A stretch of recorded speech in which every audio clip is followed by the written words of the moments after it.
السلام عليكم ورحمة الله وبركاته. اللهم صل وسلم وبارك على محمد. ازيكم يا حبايبي، عاملين ايه؟ يا رب تكونوا بألف خير. هنعمل بتنجانية، هنعملها بقى سلطة، هنعملها تاكلوها جنب حاجة. انا عن نفسي هعملها كده، هعملها واكلها كده، تاكلوها جنب مكرونة، جنب فول. هنعملها بطريقة حلوة. معلقتين 3 زيت بالكتير.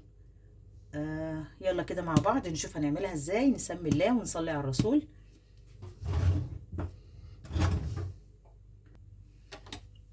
هنقطعها كده بقشرها يا جماعة.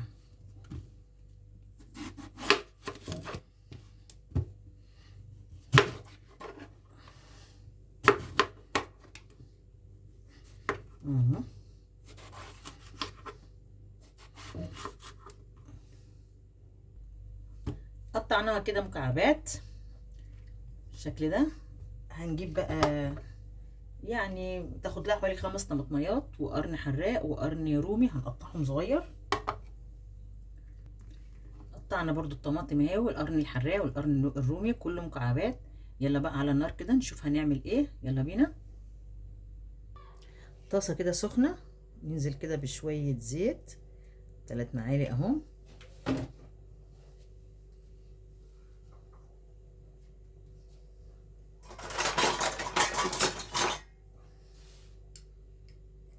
معلقه ثوم،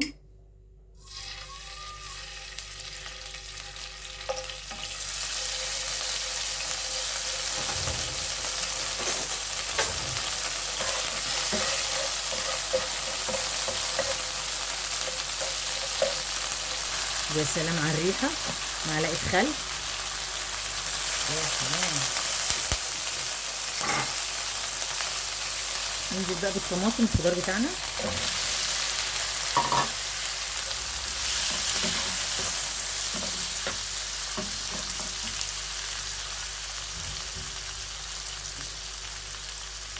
شويه ملح،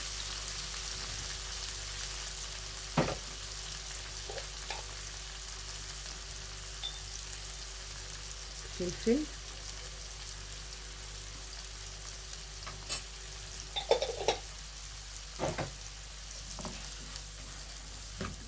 هتاكلوا احلى شويه بتنجان. الناس عشاق البتنجان بانواعه، مشوي، مقلي، مخلل.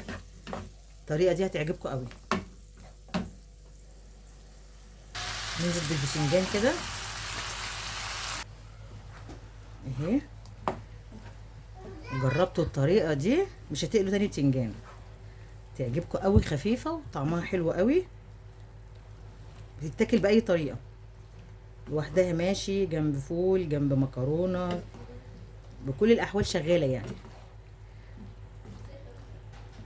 رش كده رشه كمون، رشه كمون اهي، كمان رشه كزبره، مكعب مرق اختياري، مش عايزين تحطوه براحتكم. هنغطي بقى عليه شويه، هنغطي عليه 5 دقايق بس. وادي يا جماعه البتنجان بتاعنا خلص، طلع بقى مشطشط كده وجميل. تاكليه بقى لوحده، تاكليه جنب اي حاجه. انا هعمل مكرونه جنبه وتبقى كده غدوه حلوه.